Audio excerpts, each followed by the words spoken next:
Vaishnavebhyo Namo Namaha. We're continuing reading. I believe we're going to be reading prayers, a lot of prayers by Bhaktivinoda Thakur, and we're kind of looking at the prayers and analyzing them. And then I had mentioned something previous class that, you look at these prayers and then you think, well, it doesn't relate to me. So we can pray, if it doesn't relate to us, we can pray that someday we're qualified to make those prayers. That's also, so, it's never like you come to a point where you feel you're not qualified to pray. So I may not be qualified to pray for certain things, but I could pray for the qualification that I could pray for those things. Or I could pray for the advancement so I could be qualified to pray. And then we had mentioned that when we read the prayers of great acharyas, Prabhupada said, try to understand their mood. It doesn't mean you have to, try to copy it and be it and imitate it, because you can't. And if you think you can, that's almost worse than trying to imitate it. Well, I guess it's the same thing.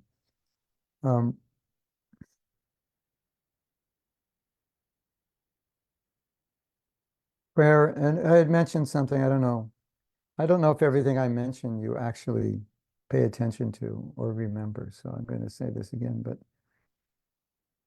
what a prayer does is it fixes your mind on your goal. So if you're praying for something, just naturally, the thing you're praying for comes to the forefront. And whatever comes to the forefront tends to get noticed by the mind, prioritized by the mind. So by praying for something, it's like you're prioritizing it. It's like you're putting it on your to-do list and bringing it to the top. That's what prayer does. And it's also, I mentioned, it's like prayer is like goal setting, but not just doing it yourself, bringing Krishna in to help you. Krishna, this is what I want. Can you help me? This is my goal. Can you help me? So prayers are like asking Krishna to come on your team and help you.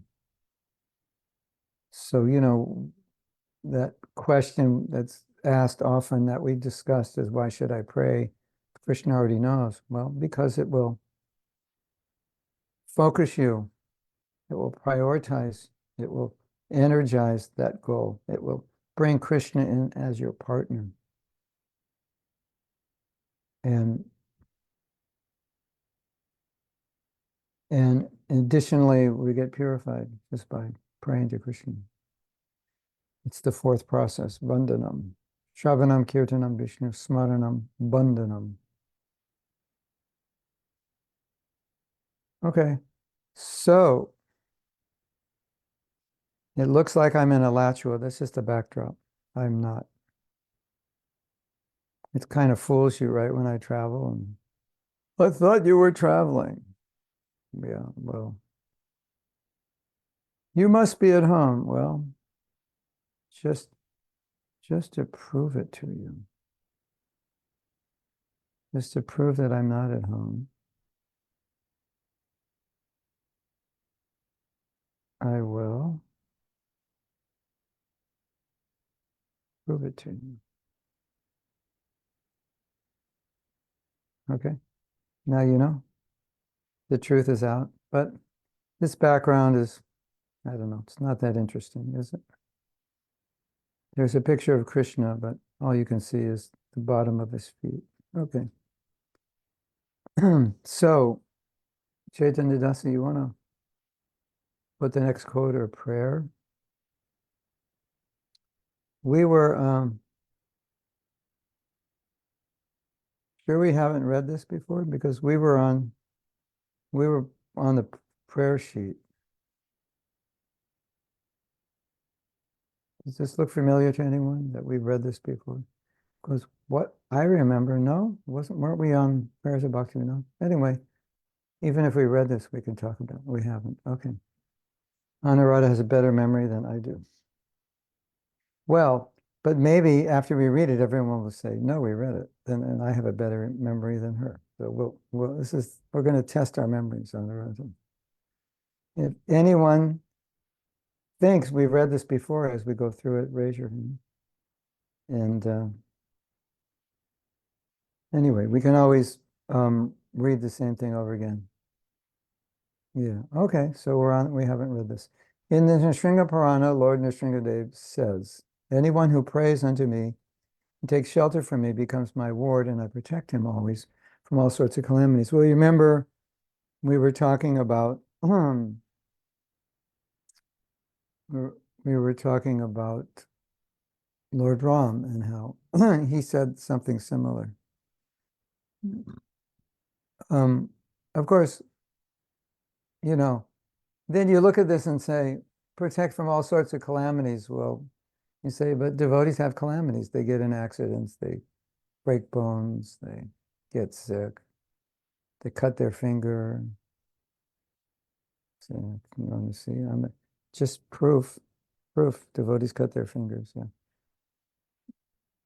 You might say that's not a calamity, but what is the real calamity? Well, Prabhupada said, our Shastra said, the real calamity is to take birth again. So if I save you from if you're being saved from all kinds of calamities, you're being saved from unlimited numbers of rebirths.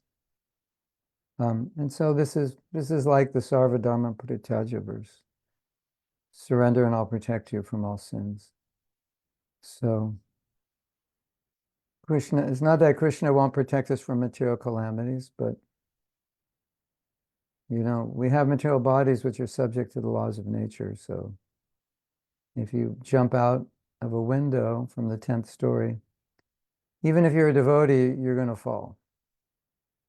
Right? Oh, Prabhu, I thought that when I become a devotee, then material nature, the laws don't work anymore. I thought when I become a devotee, I'll jump out the window and I'll go up, and then I'll blow into the next floor. No, you'll go down. Devotee, not devotee, chanting, not chanting, you'll go down. So there, certain things generally are just going to happen to everybody. But the birth and death thing is not going to happen to the devotees. But what I mentioned in the story about Lord Ram, I think it's interesting here. For those of you who know the teachings of fundamental popular Christianity is that if you accept Christ, you will be saved from all your sins and therefore saved from going to their conception of hell, which is their conception of hell as a place where you suffer eternally. I find that unbelievable, that they would think that God would make you suffer eternally. But in any case, the idea was you accept Jesus. Say, Jesus, I accept you. I've been a sinner. Please forgive me. And he'll forgive you. And then from that point on, you'll be saved. So when they convert people, they say, do you know what's going to happen when you die? They say, I don't know for sure. And they'll say, well, Jesus says you're going to go to hell, but if you accept him, you'll go to heaven. So would you be willing to accept him and recite this prayer after me? Oh, Jesus, I've sinned. I accept you now. And then the person will do that and they'll say, oh, now you're going to heaven. You're saved. That was easy. And so you could see why that religion would be popular. Then then the Hare Krishna devotee comes up to the person and says, you want to go to heaven? He goes, yeah. 4 regulative principles, 16 rounds. You should get up early in the morning. It's like, I like the Christian one better. It's a lot easier, more practical. Like, why do you like it? It was I really don't have to do much. So, but there are similarities in there. That's because we could tell people, if you accept you're sinful karmically, you're going to suffer. But if you accept Krishna as God and let him into your heart, he will free you from your past sins. We could say the same thing. You'll be saved. But you have to continue from that point. Once you're saved, now you can do the process. So this is, if you've ever wondered where in our philosophy is there something similar to accepting God to be saved, well, now you know. It's right here. And that Sarvadharma Parityajya is similar. And the verse that Ramchandra spoke is similar to this verse. I will give you protection.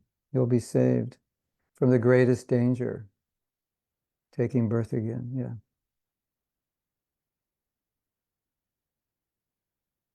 Yeah. Lord Jesus says, I'll save you, but once you're saved, sin no more. Or however they say it. Isn't it something? Sin no more. Yeah. You have to be saved from your past sins. That has to be cleared out in order to go forward in your spiritual life. So that part, clear the past. But if you litter the road ahead of you, then there's no guarantee you're going to be saved from that. Yeah. Okay, let's go to the next one. That's a nice one. Wait. So what Krishna is saying here is, he's kind of saying, if you surrender, we've talked about surrender and how sometimes we fear this practice of surrender, that, I won't be happy or I'll suffer. And verses like this are saying the opposite. You're not going to suffer. You're going to suffer if you don't surrender. That's what this verse is saying. And if you surrender, I'll take care of you. I'll take care of your spiritual life. So we should remember verses like this, especially those of us who have this fear around surrender, that I won't be happy, it'll be difficult, I'll suffer, whatever that fear is, I'll lose my independence. And Krishna's saying, no, I'll protect you. So you can protect yourself or Krishna can protect you. But if you surrender, Krishna protects you. That's way better than you trying to protect yourself. But Prabhu, I'll lose my independence. Yeah, but your independence is the cause of your suffering. So it's the biggest fear of surrender. I think is one of the biggest paradoxes that exists in the universe. Don't you agree? And I have often said, fear of not surrendering, that's where the fear should be. Not fear of surrendering, fear of not surrendering. What if I don't surrender? What will happen to me? I will suffer and repeated birth and death and etc. But we think, oh, if I surrender, I'll suffer. No, it's if I don't surrender, then I'm back in the washing machine, cycling around life after life. Right? Huh. Okay, it's time for a biblical lesson. Not everyone who says to me, Lord, Lord, will enter the kingdom of heaven, but only the one who does the will of my Father who is in heaven. Oh, I didn't see that verse. Many will say to me on that day, Lord, Lord, did we not prophesy in your name, and in your name drive out demons, and in your name perform many miracles? Then I will tell them plainly, I never knew you. Away from me, you evildoers. Whoa. Hare Krishna. It kind of reminds me of the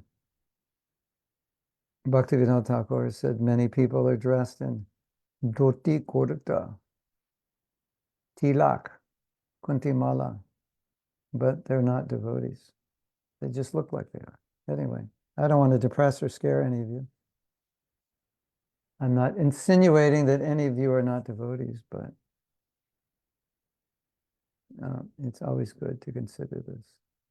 So back to the concept of surrender. Meditate on this. Try to remember this verse, that I become your ward, I'll protect you. Of course, we know Lord Nrsimhadev does protect us from material calamities as well. So I would choose protection from Lord Nrsimhadev and Krishna rather than trying to protect myself. And so if you ever say, I don't want to surrender, I'm afraid of surrender, then I would rephrase that and say, what you're really saying is, I totally don't trust how what Krishna will do with my life. So I want to do with my life the way I see best. That's what we're saying. Isn't it? Yes. I want to do what I think is best for my life. And I'm afraid Krishna, what he might do with me, I won't be able to handle it. Yeah. So I don't think you want to say that, do you? That doesn't it's not what you should want to say. If I were you, I wouldn't say that. I would say, Krishna, I've been trying to get my life together and it didn't work. And I give it to you and let you do with it as you like. I will make you a promise. If you do that, your life will work out a lot better. No, no, but what if I give up this? And what if Krishna does this? Yeah. You should be saying, but what if I don't surrender? Then I'll suffer. Not like, what if I surrender? What's going to happen? No, what if I don't surrender? The other point is, and we've discussed this, I think, when we talk about surrender, maybe the fear is coming from a false notion of what surrender is.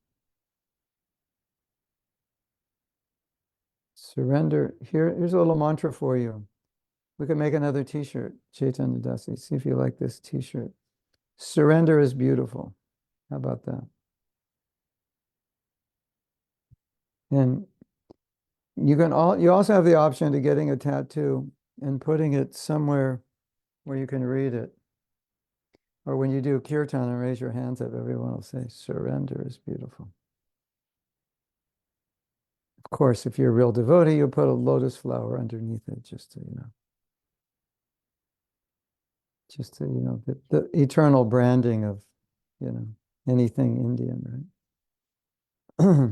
But lotus flowers actually, for a devotee, it symbolizes Krishna's eyes and his lips and his cheeks and his feet and his fingernails. They're all like lotus flowers. His abdomen.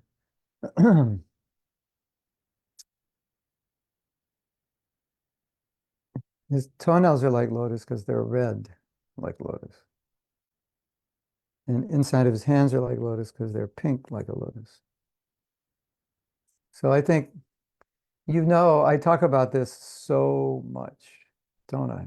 Like, I can't stop talking about this one topic because I think it's such a sore point because our conditioning is the consequence of our free will, and we're so attached to using it, and we're so afraid to give it up. When if you ever give up your free will to Krishna, you experience so much happiness and bliss that's like incomparable to anything we can experience otherwise. But still, we have this fear of giving up our independence, and it's like, what? At the bottom of this fear, I think, is the idea that like Krishna would do something to cause me to suffer. What do you think? Any of you have that? Like, if I give my life to Krishna, he would do something to cause me to suffer. Therefore, I'm reluctant to totally let him control my life. I'm not ready for it. I can't handle it. And as I said, and the consequence is we suffer because, my dear devotees, if you're going to have fear about surrender, why not have fear about surrendering to your own independence? Like, that's what I should be afraid of. Surrendering to my own will, which I'm really good at misusing, not surrendering to Krishna's will. Like, don't you think it's interesting how we have caused ourselves so much suffering, and we have this fear that if I surrender to Krishna, he will cause me suffering, and I should just like be independent and do whatever I want, which is the very cause of my suffering. Isn't that weird? Don't you think? It's like, It's really backwards thinking. So the reason I talk about this so much is that I I see that fear, somewhere down deep inside and losing my independence. But if you ever give yourself to Krishna, if you ever take the next step and let go of something and depend on Krishna, it's always amazing, isn't it? You ever done that? It's amazing, isn't it? And how Krishna just comes and that takes better care and does things better than we could ever do. And if we do it, it builds faith. And if we don't do it, then we'll always be, we may, if we don't do it, we may always be doubting. And did you know that a lot of the fear that we have, that not just we, that everyone has, did you know? That it's normal when we have fear, we're afraid of something we've never done. We're afraid that something could happen. So when you actually do it and you see nothing bad happen, that's how you overcome your fear. So I'm afraid if I surrender to Krishna, A, B, C will happen. Well, how about this idea? You don't know because you haven't surrendered. So why don't you just surrender and find out? And then you surrender. Go, well, that was amazing. Krishna took care of everything. The fear goes away.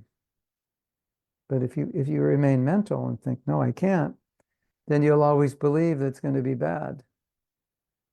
But if you do it, then you'll see it wasn't bad, and then your fear goes away. Isn't that interesting? Like we're fearing things, but we have no evidence. I surrender to Krishna. Well, what's your evidence? Well, when did you surrender? And what do you mean by surrender? And then, do you want to take it up a notch or like 100 notches? You go to the 8th verse of Shikshastakam. So, what if Krishna wants me to suffer? I should be happy. That's what he wants. Wow. And you're saying, Prabhu, I'm not ready for that one yet. Well, I have a story for you.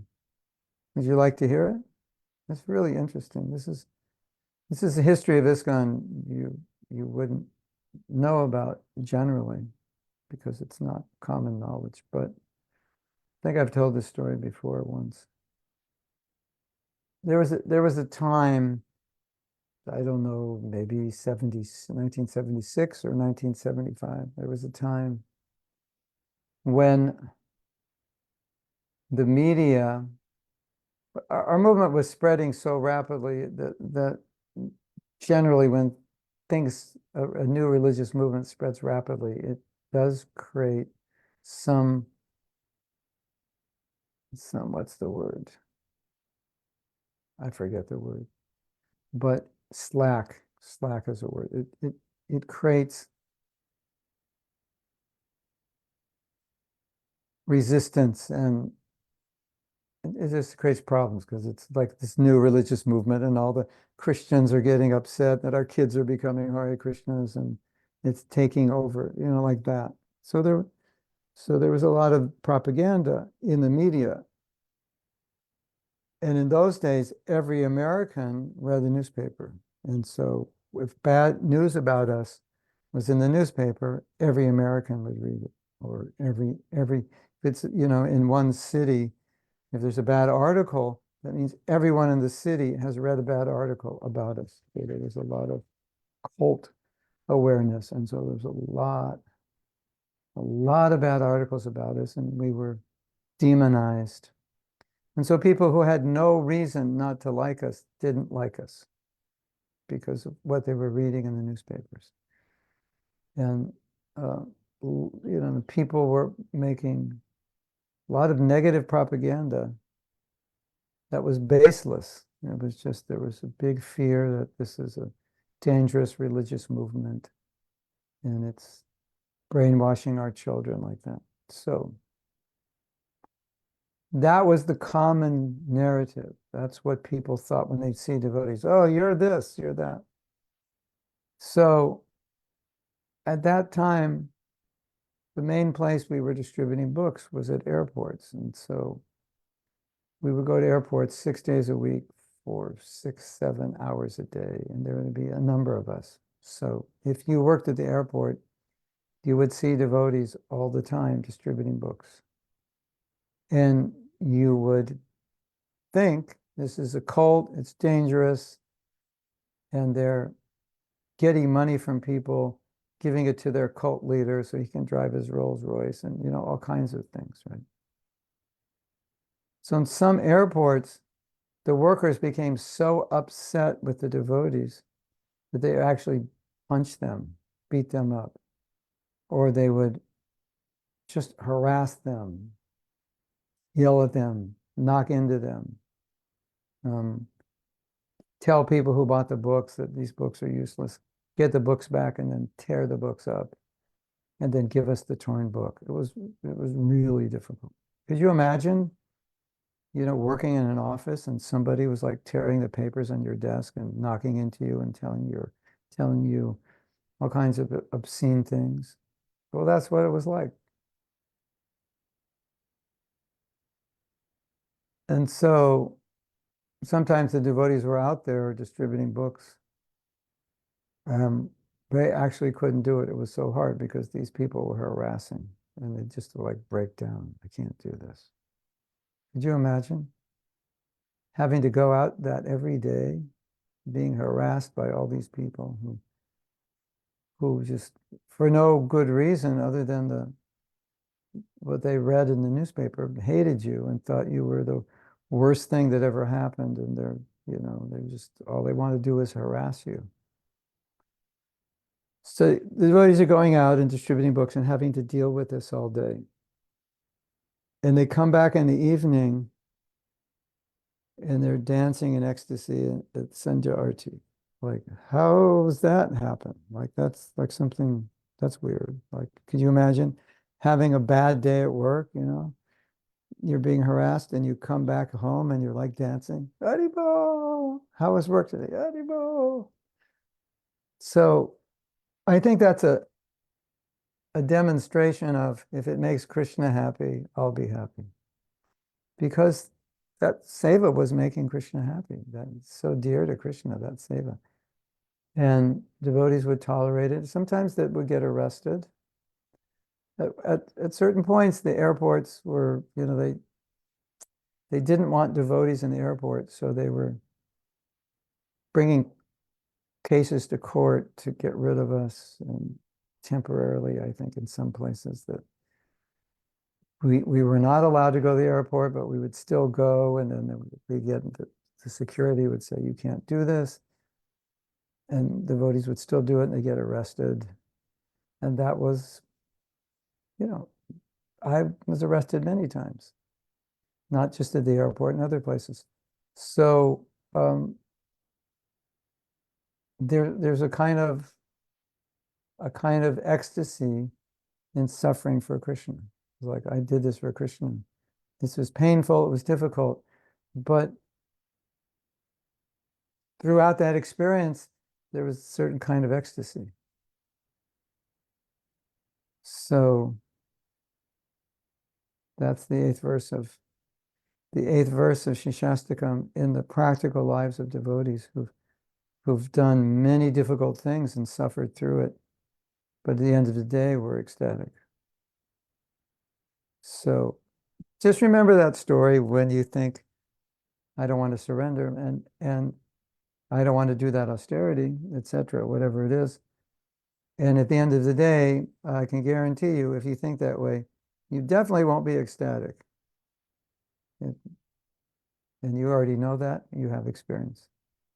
Do you ever give in to sense gratification? It's not ecstatic, is it?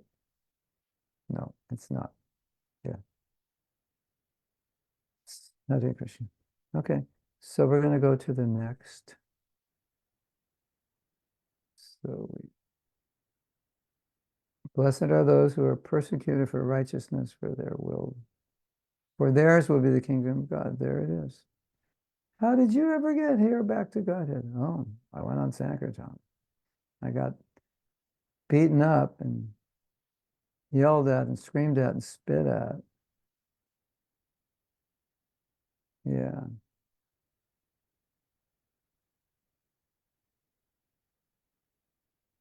We also have some questions and comments from the previous class Wednesday. If you want to take them, certainly. Let's take them. So the gratitude prayers, let's wait.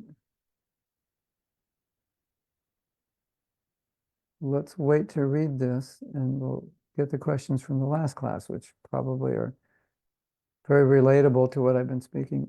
Austerities in spiritual life are the only worthy austerities, yeah. Only austerity being worth called an austerity. So Nadia, you want to post the first question or comment from last Wednesday?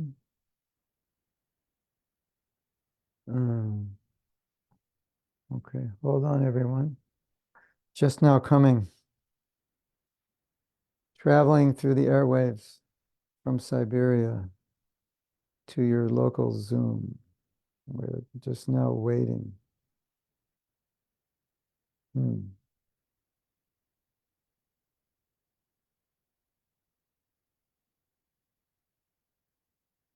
She's trying to find it on her computer.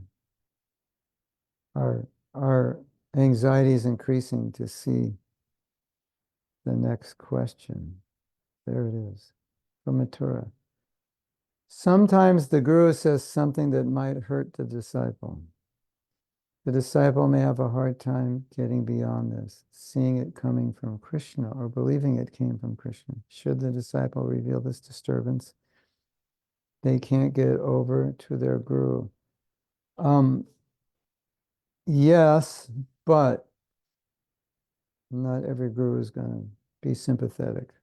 So if you're asking me personally, the answer is yes. If you're asking me in general, I would say it depends on who your guru is. And if you feel, well, maybe my guru wouldn't understand, then speak to a senior disciple about it. And maybe that senior disciple will speak to the guru. Yeah, if you haven't figured it out yet, it's not always easy to be a guru because sometimes you give the same instruction to 10 people and five of them are ecstatic, four of them are fine, and one of them is disturbed. And you don't understand why one would be disturbed by an instruction that. But because we see the world differently and have different experiences, it could disturb and the guru may not always know.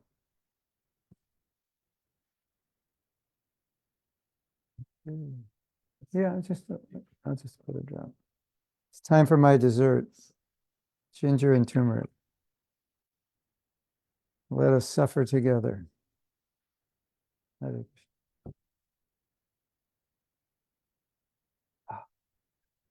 So, yes. If you read the Guru docs that I wrote, and you weren't sleeping while you read them, then it says in there, if you ever have a problem with anything I do or say, please tell me. So that's like an admittance that, well, I'm not always aware of what I'm doing or saying and how it would affect somebody. And I need to know, and I want to know so we can resolve it. And it has happened, not many times, 3 or 4 times. Disciples came and they said, you said this, and I understood it this way, and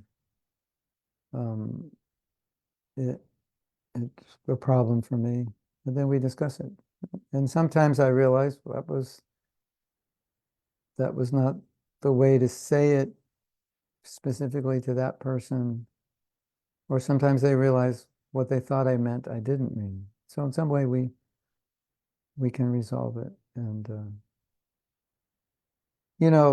I think like a traditional conception of a guru is that a guru wouldn't apologize to a disciple for saying something or doing something. And I told that story that Prabhupada went to find a disciple who left ISKCON, and he wanted that disciple to come back, and he really loved that disciple.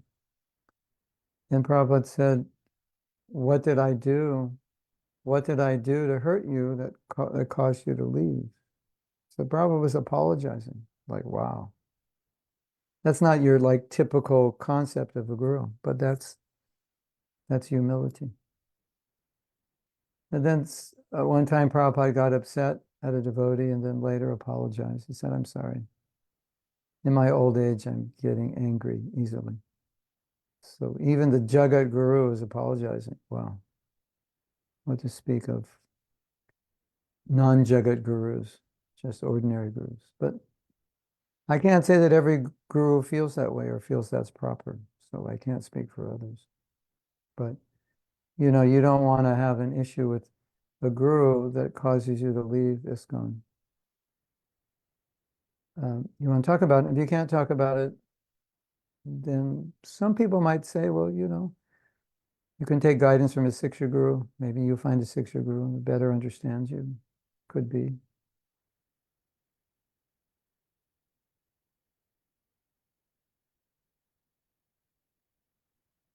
Yeah. But I think it's healthy for the guru to know if he's doing something that's upsetting, that he's not aware, and he doesn't think it's upsetting. He should know. Oh,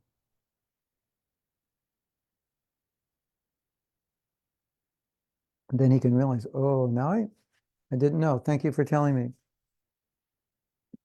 I I won't do that again. Or he might do it again and instruct you. Well, this is what I meant, and this is what you need to understand. I can't say what he'll do, but it's good. I think it's good that he knows. And maybe you get upset about something and it's really, you just misunderstood.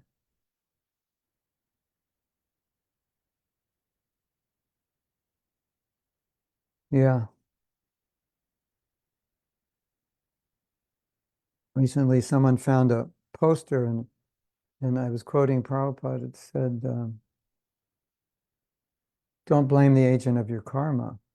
And I said, "There's lessons you can learn." That was from the forgiveness course. And then some devotees looked at that in the context of child abuse and say, like, "What sounds like you're saying that who children who were abused deserved it," because some people have said that. And so I said, well, I didn't mean that, and I never said that, and I never would say that.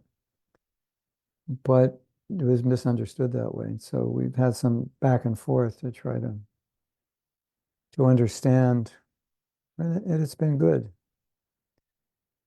And they've been suggesting ways that I can help in the area of child abuse and child protection. So, you know, communication is always good.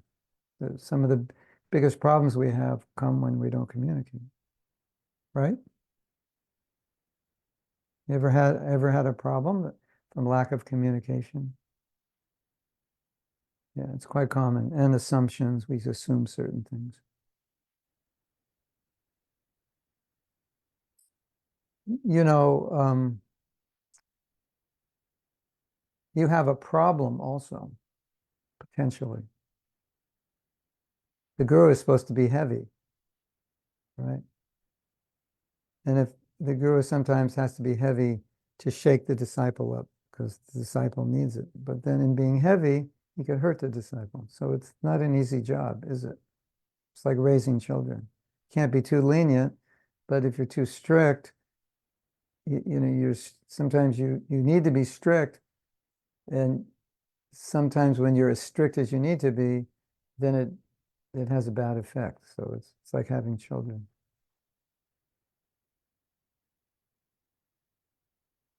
And I think a lot of times gurus may hurt somebody and they have no idea. And if they're not told, then how would they know?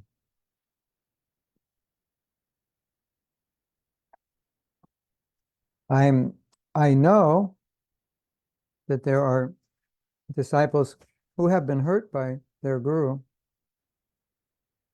And I said, why don't you tell him? And they said, I tried, but he doesn't understand. And we have had to come in on behalf of the disciples to talk to the guru and say, well, you need to understand because what you're doing is hurting them and it's not healthy.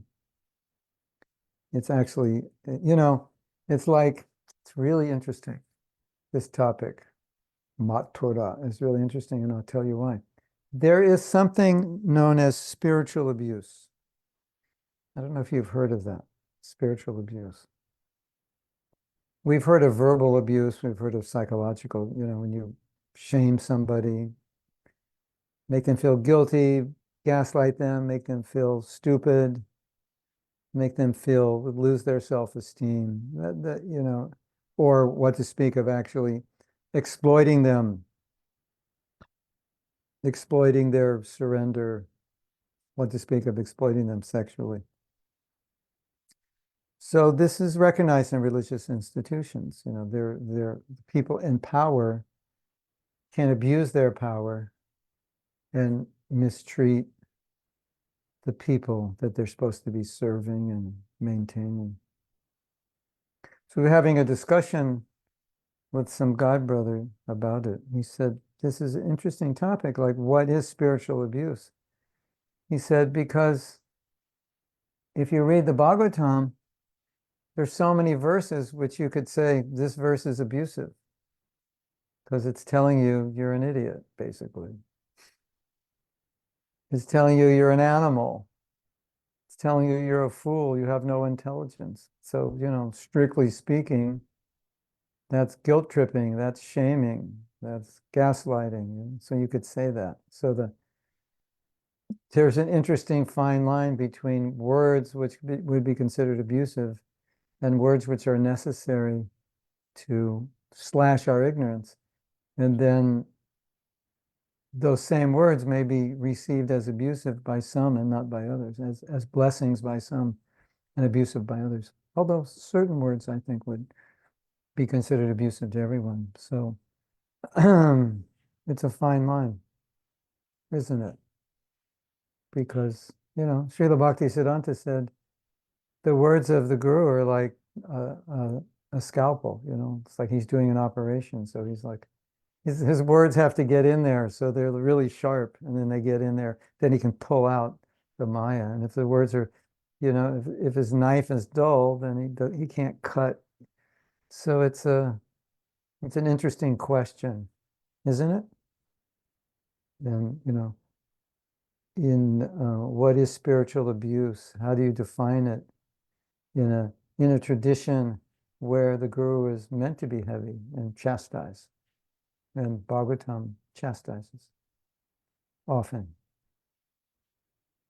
And then we can say, okay, that's the tradition, but it's 2024, so we want to do what is best.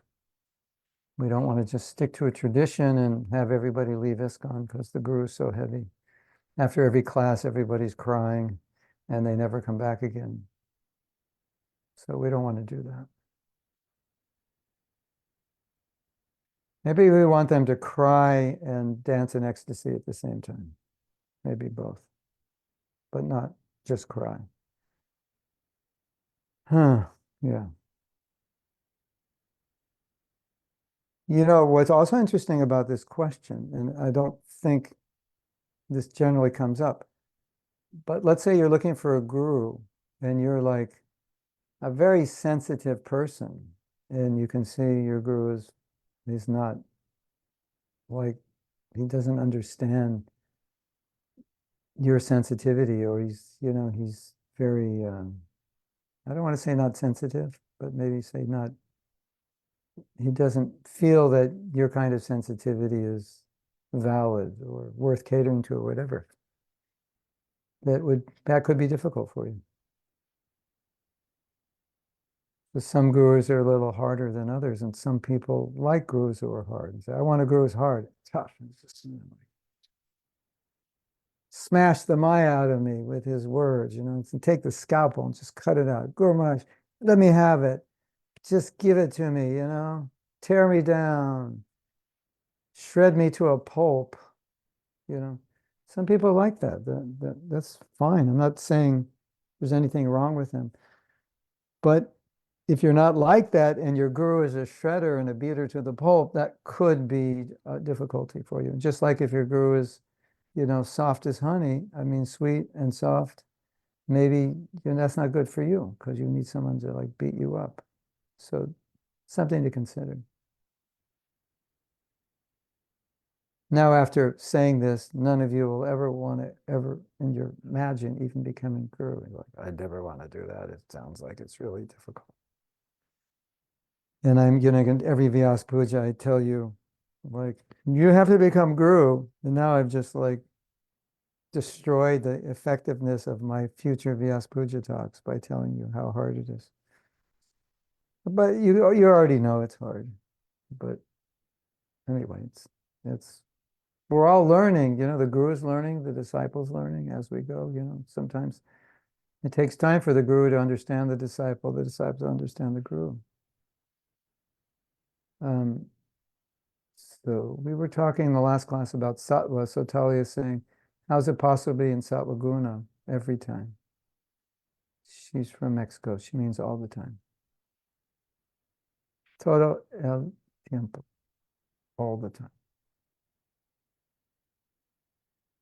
Well, if you know what sattva guna is and you know what it looks like, that's the beginning, because then you can at least monitor and you can start thinking. I was thinking the other day, because we had talked about the three modes of nature. You remember the last class we had on this topic. And I was saying, like, all the problems are in passion and ignorance. And if you start looking at the world and all the problems and misbehaviors and bad relationships and what we call demoniac qualities and so forth, then you can just categorize, oh, that's passion, that's ignorance. And then it brings awareness to you. It's like, oh, so when I'm feeling, very resentful, or I'm feeling very envious or critical, or whatever I'm feeling, then you start thinking, oh, I'm in tamagun now. This is tamas. So just become aware. And then you think, well, what would be the sattvic way to address this problem? And then you realize, well, if I were sattvic, I would try to appreciate the person I'm envious of, or I would try to understand why this person I have a grudge against did what they did. So you can always ask yourself, what would be the sattvic response? What would be the sattvic way to do this? I have some good news for you, for all you sattva doubters. Like, we're not trying to be in sattva guna, we're trying to be Vishuddha sattva. There's a verse in Bhagavad Gita, in Sanskrit is sattvastha. And sattvastha, Prabhupada translated as situated in pure existence. So there's nothing wrong with sattva guna unless you divorce it from devotional service. Like Kamalochan, we have Varnashram and we have Daivi Varnashram. So we're not like so interested in Varnashram if it's not Daivi. So we're not interested in Sattva Guna if it's not in relation to Krishna. So it's a similar thing, right? So you could say Daivi Sattva. So, just to be in Sattva is not the goal of life. But for us as devotees, our goal is to serve Krishna. So we're already in the transcendental position. But it's good to look at our actions, our thoughts, and like, what mode am I in right now? You can ask yourself every hour. Here's the answer to your question, Talia. Every hour, ask yourself this question. What mode am I in right now? That would be embarrassing. You can have a diary, every hour you ask the question and you write the answer in your diary. At the end of the day, you look at it. Look at my answers. Thomas, Thomas, Thomas, Thomas, Thomas. Oh my God. The whole day I was in Tamaguna. And so you're going to ask yourself this question, what mode am I in? And you're going to think, I don't want to keep having to write Thomas. I want to write Sattva. So like I have to think like, well, what would be Sattva right now? I'm driving to work and there's tons of traffic. What mode am I in? Like, Rajas, I want to get to work. With a fair sprinkling of tamas. Yeah, we think that's passion. It's actually ignorance. It's because it's anger.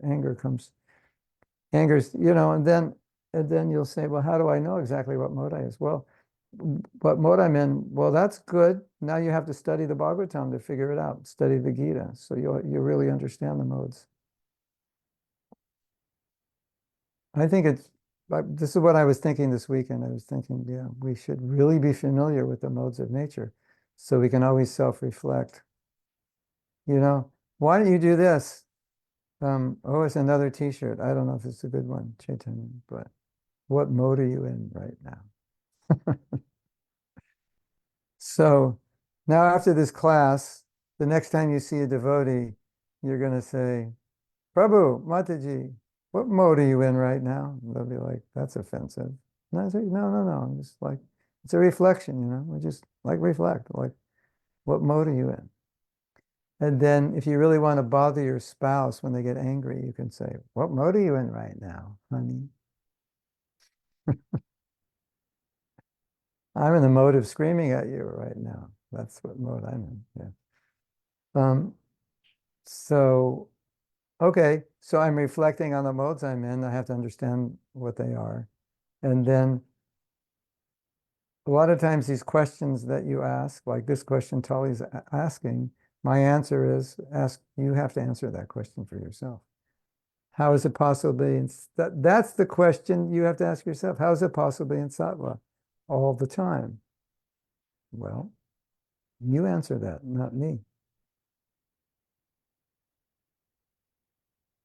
Be clean, be organized, be regulated, be kind, compassionate, equipoised, etc. Just, that's how you do it. Don't eat a lot of chilies. That's my answer. For all the Mexicans and Indians, they just fainted. I can't do that. I'm destined to be in passion the rest of my life. Well, I met a devotee yesterday. He said he was drinking coffee for who knows how long, 20 years. And he said when he became a devotee, he just gave it up. So, as I've said many times in the past, we're all freaked out about onions and garlic. Why aren't you freaked out about chili? You know, Prabhu, no, that sabji has onions and garlic in it. You can't eat it. Yeah, but your sabji has chili in it, like 10 times more chili than you need. So why does that bother you? Yeah, okay. So, what mode am I in? All right, well, look at how much chili is in your sabji, then you'll know.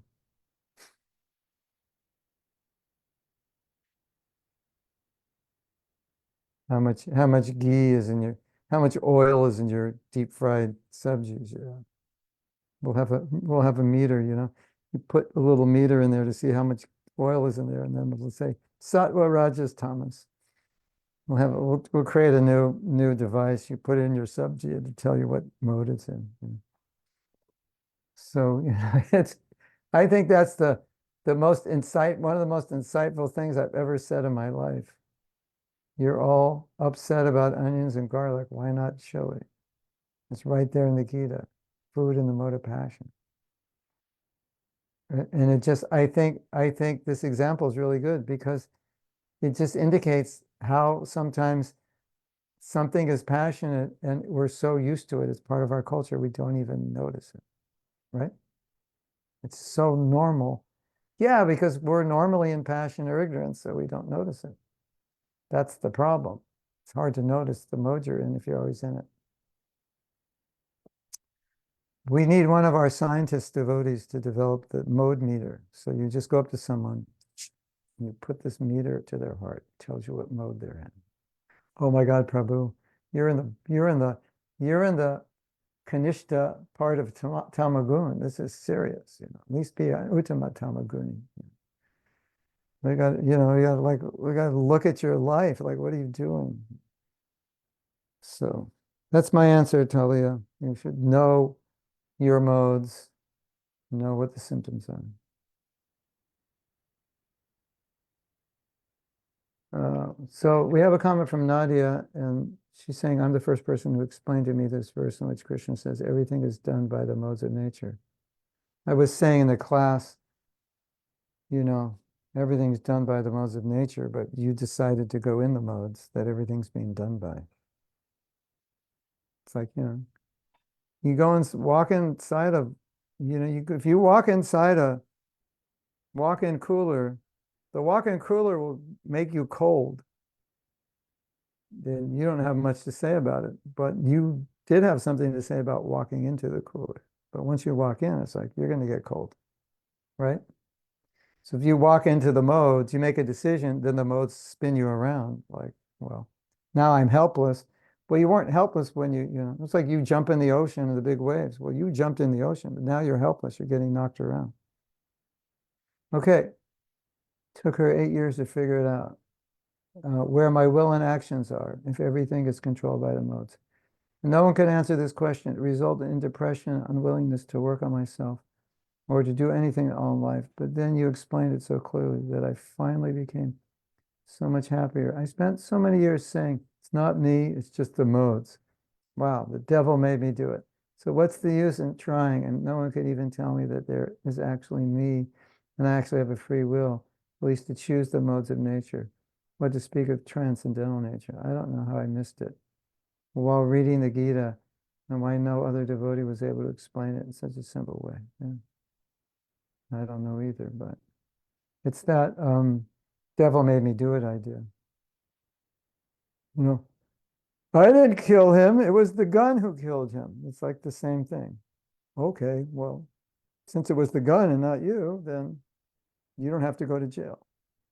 I don't think so. Hare Krishna. So we were saying, it's like, the famous example, it was originally given by Ridananda Maharaj. You have a choice of what airplane you get on, but once you're on the airplane, it's going to a specific destination, and you have no control of it. But you did have control in the beginning because you chose to get on that airplane. So Nani was saying this verse in the Bhagavad Gita, it says, everything is done by the modes. Well, then I'm helpless. I just hang around and wait for the modes. And maybe I'll have a good day and the modes will like knock me to Krishna, and a bad day, they'll knock me away. No. I'm leaving my life up to chance, which way the modes are blowing this day. Just go into the forest and you'll be in the mode of goodness. No, but we choose the modes and then the modes choose us, basically. How about that, Nadia? Well, that succinctly, we choose the modes and then the modes. We choose the modes and the modes move us. So like you said, you can choose. You can choose better modes. Prabhu, I have a little advice for you. You can choose better modes. Something like that. Chaitanya Dasi says, we were just discussing this during Japa Sangha on Monday. Can one be a qualified Brahmin at the same time perform the work of other Varnas? Because it's closer to one's nature. Yeah. So I don't know if you heard the news. Would you like to hear the news? The ISKCON news? One guru was thinking, if we're going to establish Varnashram, then Brahmins, they don't work for anybody. Brahmins are independent. Actually, Brahmins don't work for money. They just serve. And society maintains them. So he said, he thought, most of the devotees who want Brahminical initiation are working in corporate jobs. That means they're working for someone else. So as long as they're working for someone else, I'm not going to give them Brahminical initiation because they're actually Shudras. And that created controversy, and it went to the GBC. Some people pointed out that this guru was doing this, and they felt that this was not the way Prabhupada did it. And the Shastri Advisory Council, which is a group of scholarly devotees, were sometimes asked by the GBC to study an issue, studied the issue, and they came back and said, as Vaishnavas, we are transcendental to Varnashram, and we can work in any of the Varnas and still be Brahminical by culture. There's, there's Varna by job and there's Varna by culture. So a lot of our devotees are working in corporate jobs. So they're working for somebody. Technically speaking, they're Shudras. Prabhu, I just got the best job. I'm working for Google. Oh, so you're just a Shudra. Like, big deal. But we wouldn't say that. And we wouldn't say, oh, that's too bad, Prabhu. Put your deities to sleep. You're working for Google. You can't do deity worship. We would never, if someone said that, you would think, that's crazy, wouldn't you? That, wouldn't you think that's crazy? You're working for, yeah, well, that's how I pay my rent. Well, then you don't put your deities to sleep because you're not a Brahmin. You're a Shudra. So Prabhupada never did that. And so Prabhupada said, anybody can become a devotee. Devotee's higher than a Brahmin. If you follow the principles and you chant 16 rounds, you live a sattvic life, you can be initiated as a Brahmin and engage in teaching Shastra, engage in deity worship. So it was already discussed by the Shastric Advisory Committee, and I don't know, Chaitanya Dasi, if that paper is available, and I don't even know if they have a website.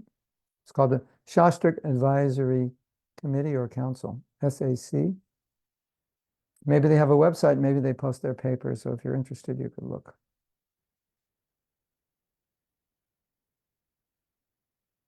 Question from Shruti Priya. About chanting Hare Krishna and still being engaged in Maya. How is it possible? I had understood that where Krishna is, Maya can't be. If the rounds are not good enough for our consciousness, our consciousness can remain in Maya. Well, hold on, Shruti Priya. I'm going to read a quote that's going to rock your world. It was in the Japa course we had. I'm just going to bring up the PowerPoint. This is such an interesting quote. Just give me a second to find it. It was by Srila Bhakti Siddhanta.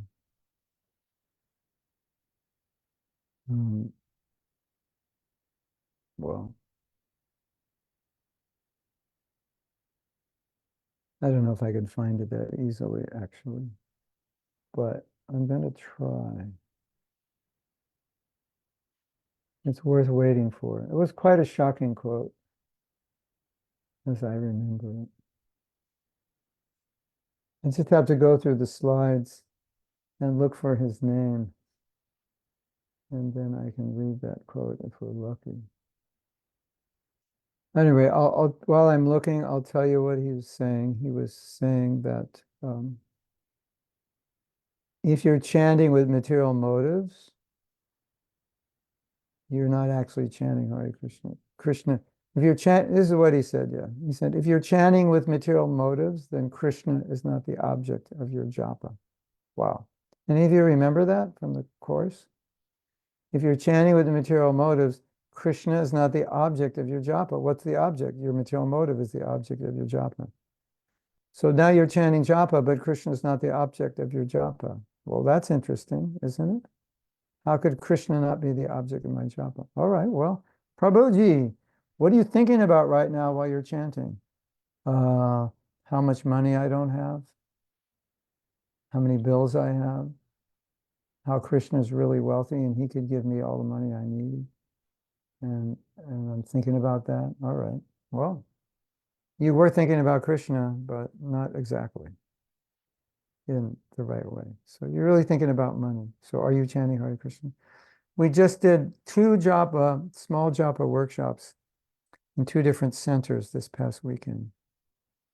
And we got a lot of questions like this about, bad japa and not really being Krishna conscious, even though we're chanting japa. And I said, well, I think we just have to come to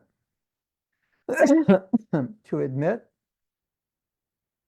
that sometimes we think we're chanting japa. It looks like we are, but we're not.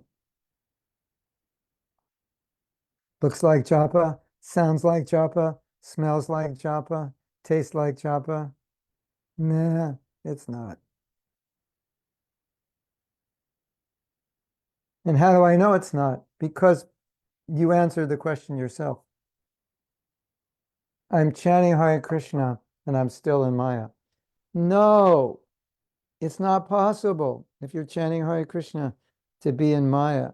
It's only possible to look like you're chanting Hare Krishna. But to actually be chanting Hare Krishna and be in Maya, it doesn't happen like that. It's like, Prabhu, I'm taking a shower, but I'm not wet. No, that doesn't make sense. No, I get out of the shower and not wet.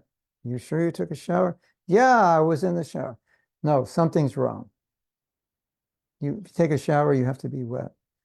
I'm chanting and I'm in Maya. Oh, really? And like Shruti Priya is saying, where Krishna is, Maya can't be. Yeah, exactly. Prabhu, if you actually took a shower, you would be wet. Oh, oh, oh yeah. Oh yeah. I turned the knob off, but the water mains must have been turned off. There was no water coming out. Yeah, that explains it. Yeah, I was chanting Hare Krishna, but there was no Krishna coming out. That explains why I'm in Maya. Because if Krishna were coming out, I couldn't be in Maya because Krishna, like you say, Krishna is light. Um, they say my rounds are bad. Let's have a little fun with this idea. My rounds are bad. And I'll say there is no such thing as bad rounds. There's rounds and there's no rounds. They're not bad rounds. Bad rounds are no rounds. How about that? My rounds are bad. That means Krishna's not in your rounds. So that means you're not really chanting Hare Krishna. It just looks like it. I know that's a drastic statement, but I think it's an important statement because, we can be chanting and then we can stop and ask ourselves, was I just chanting or what was I doing? Because I don't feel like I was chanting.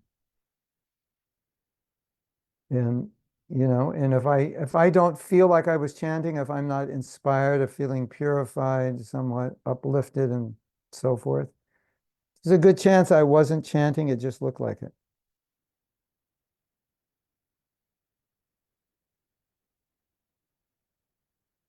You know this story Satyanandan Swami tells? I don't know where it comes from.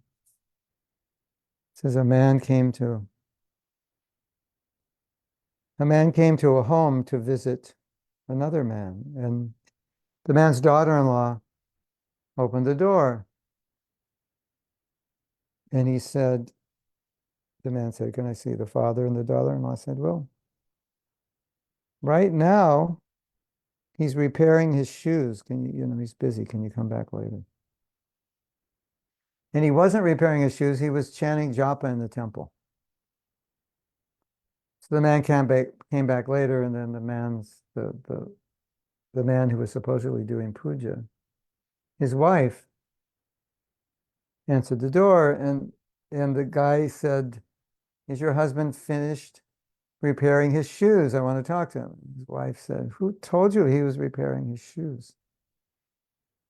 He said, "Well, there was a young woman that answered the door."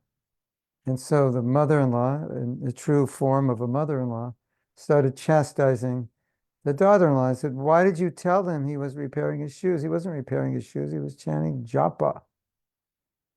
And there was a big commotion. And then her husband came in. He kind of walked in humbly and sheepishly. Sheep, is that a word? Sheepishly, like embarrassed. And he said, "Actually, it looked like I was chanting japa, but I was thinking about repairing my shoes while I was chanting japa." So now, my dear devotees, the question is, was he chanting japa or was he repairing his shoes? And I would say he was repairing his shoes. It just looked like he was chanting japa. What do you say? You agree? Should we have a vote? Mathura agrees. It's 2 against all of you. Uh, so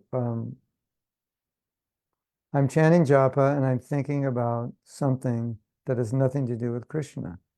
Am I chanting japa?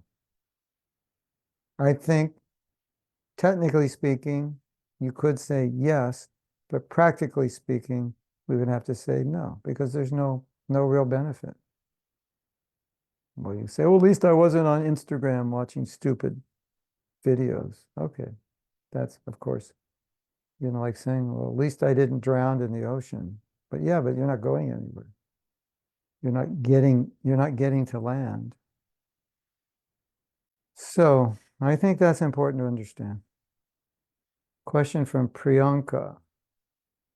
After this lecture, I understand that I can switch modes, and this is in my control, but we often forget that we have our control, but how to understand what is in our control and how we are dependent on Krishna.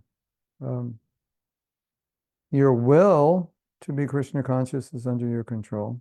Your effort is under your control. The result may not be under your control, but the result is not always the real crucial factor in bhakti, but the effort is more crucial. I mean, obviously, I try. Well, Mahatma Prabhu said, you just have to try. I tried to chant 16. I only chanted 3 today, but I tried. No, we're not going to go there, right?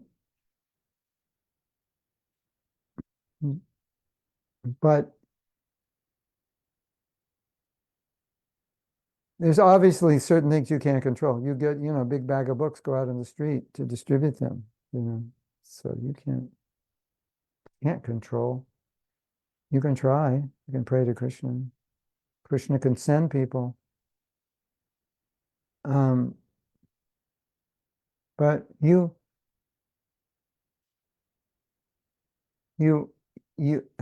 Arjuna said the mind is difficult to control, right? And Krishna said, I know, but it's possible.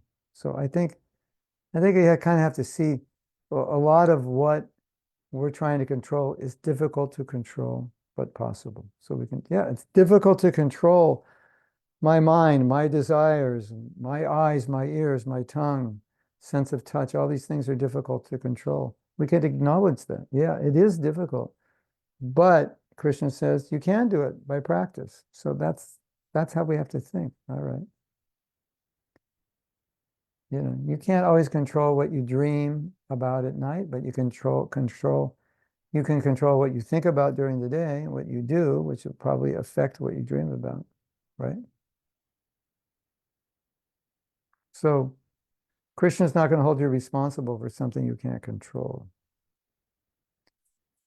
But you are held responsible for what you can control. Correct? Yeah. You can control your decisions, you can control your choices. The problem is when you say, I can't control it. That's the problem. Because once you say, I can't control it, then Maya's like, okay, I got you. Just where I want you. I got you tied up because you think when I come along and push you in a certain direction, you think, oh, Maya's coming and push me, I can't control it. Then you're just a sitting duck and Maya can just tie you up and do whatever she wants with you because you think you have no control. So when you think you have no control, that's the beginning of the end of your spiritual life. And you'll make 108 rationalizations why you have no control, but it's not going to help you. All your rationalizations won't really help you if you have control. At least you have the choice to try, you have the control to try. Don't you? Yeah. If anyone tells you you don't, yeah, you can't jump to the moon. You can't make those choices which defy physical law. You can't get prema in 3 seconds. Well, maybe you could, but it's unlikely. But we're talking about practical things we can choose to do or not do. And I think the most empowering way to think is that I always have choices. I can always make right and wrong decisions.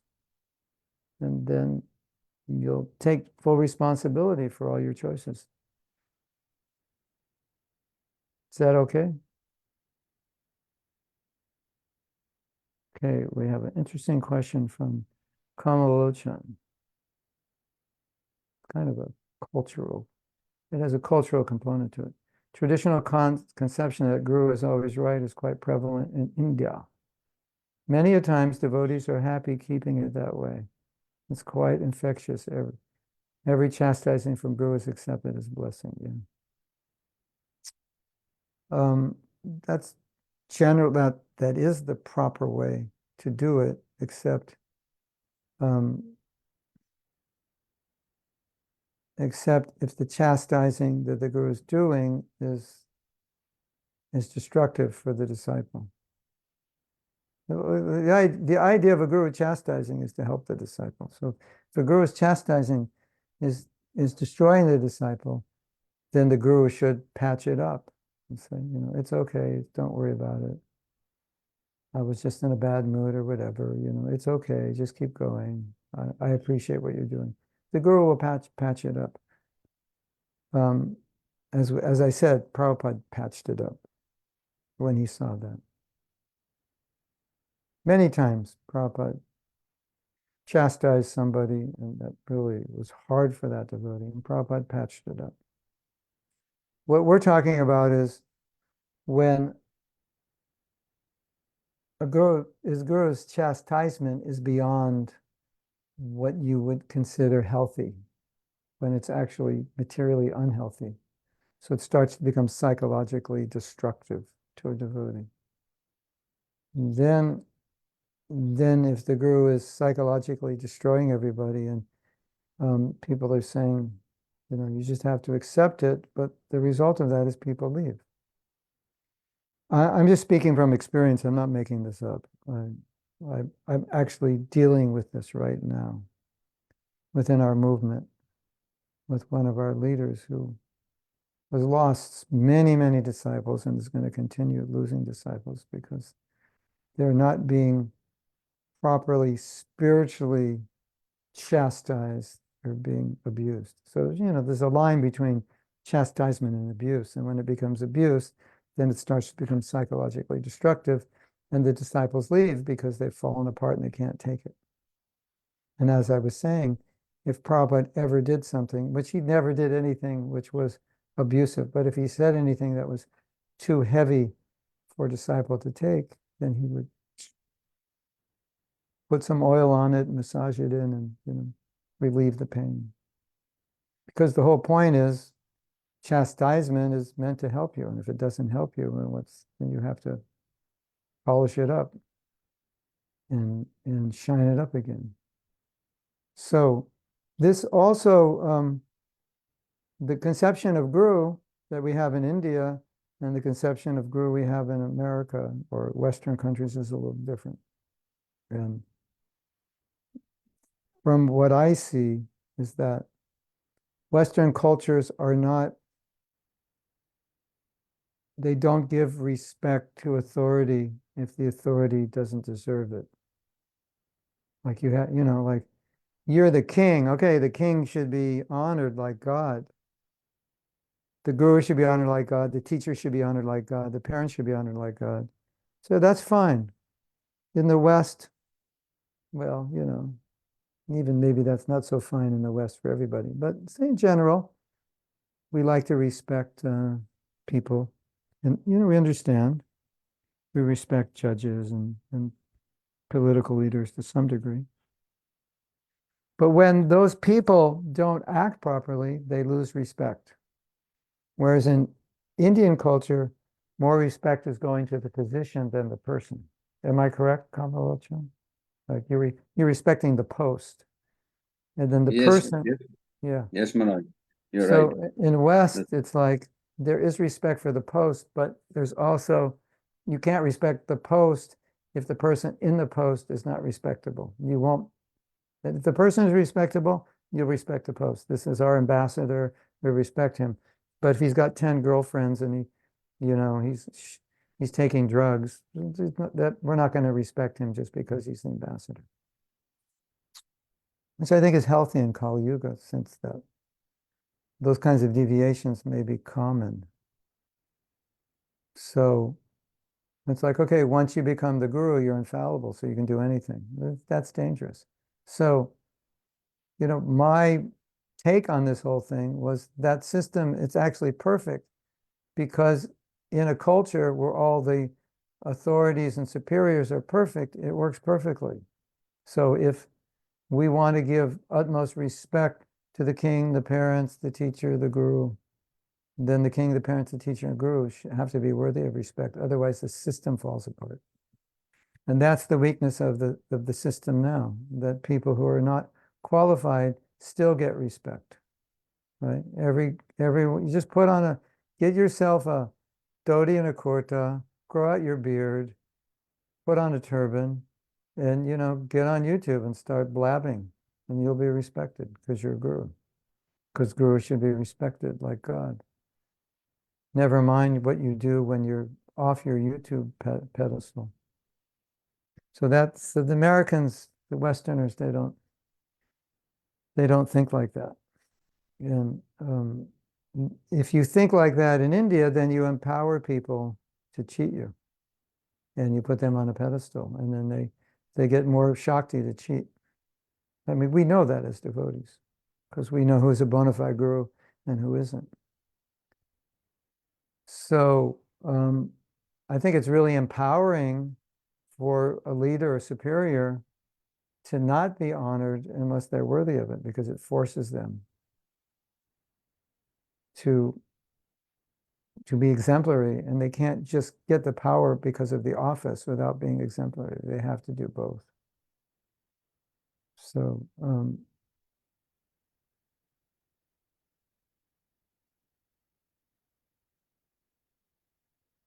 anyway, it's really difficult to change cultural traditions, but that's my take on that. Like in America, we lack respect for authority, and that's like really eroding the sanity of Western culture. I don't know about Europe. I'm sure it's the same, at least Western Europe.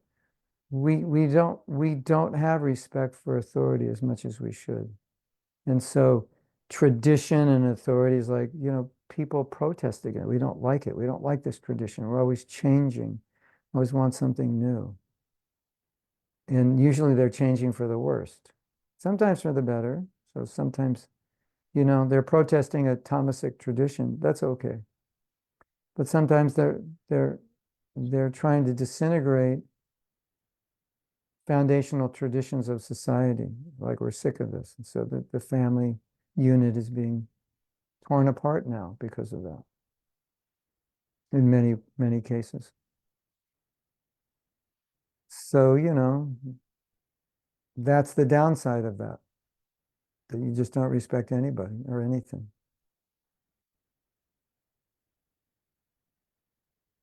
Anyway, welcome to Kali Yuga. Get out of here as soon as you can. My advice. Okay, we have a verse in Chaitanya Dasi. Urdhvam gacchati sattva sta, situated in purity. Sattva sta, goodness.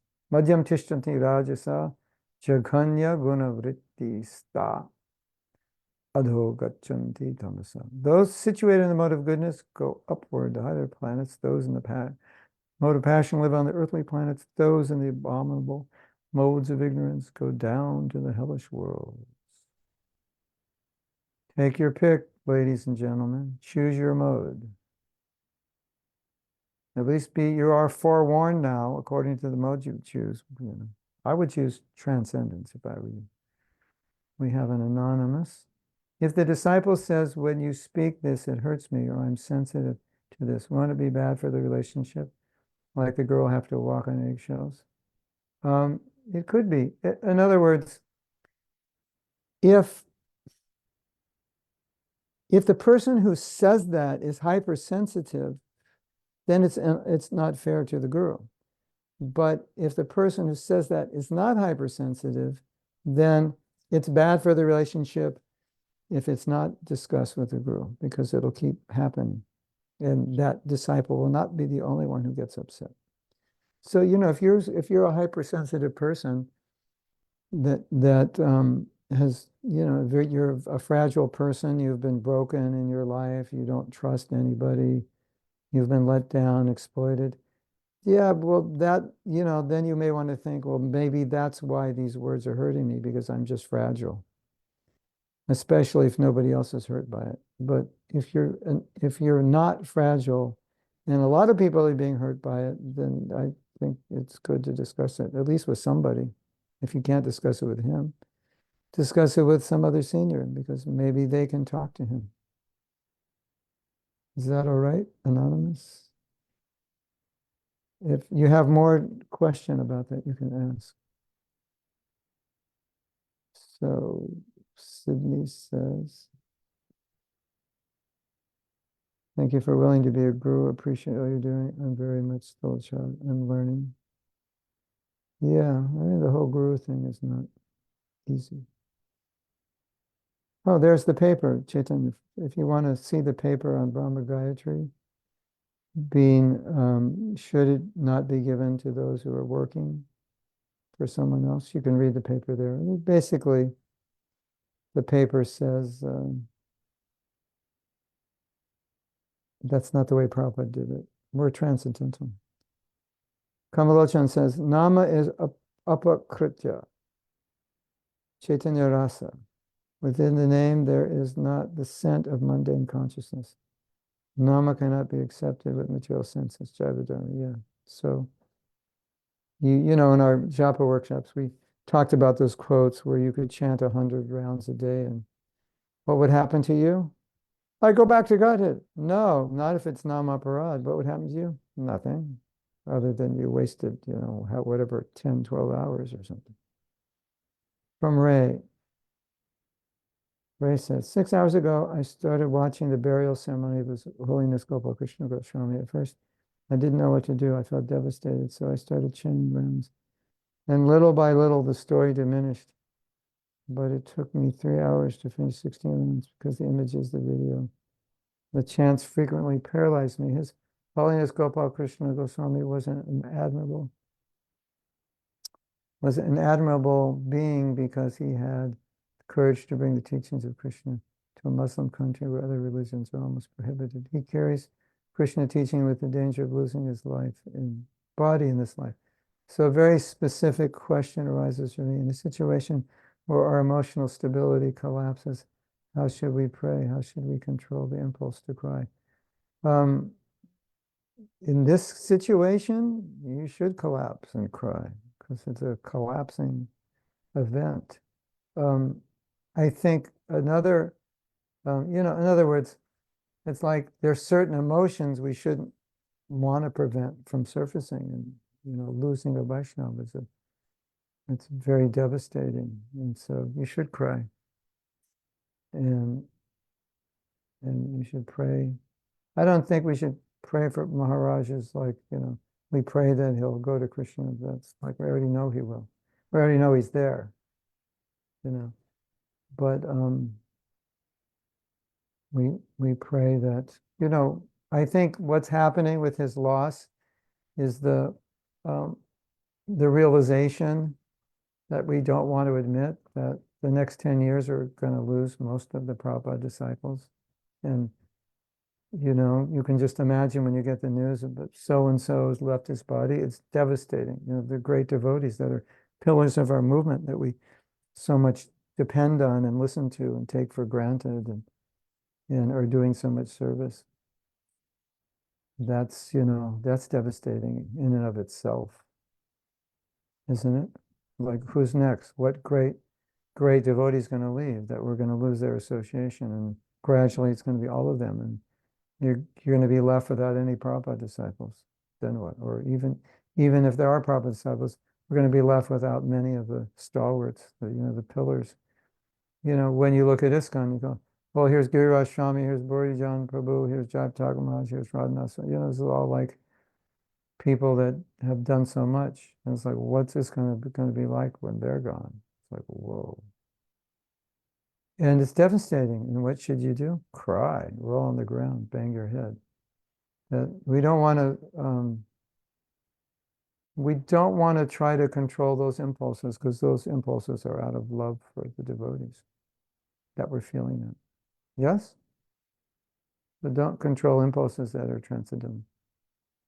Attitude understands. I think it's easy to fall into the trap of presuming the spiritual master is fully aware and understanding of a disciple's psychology and motivations. We think they've been empowered.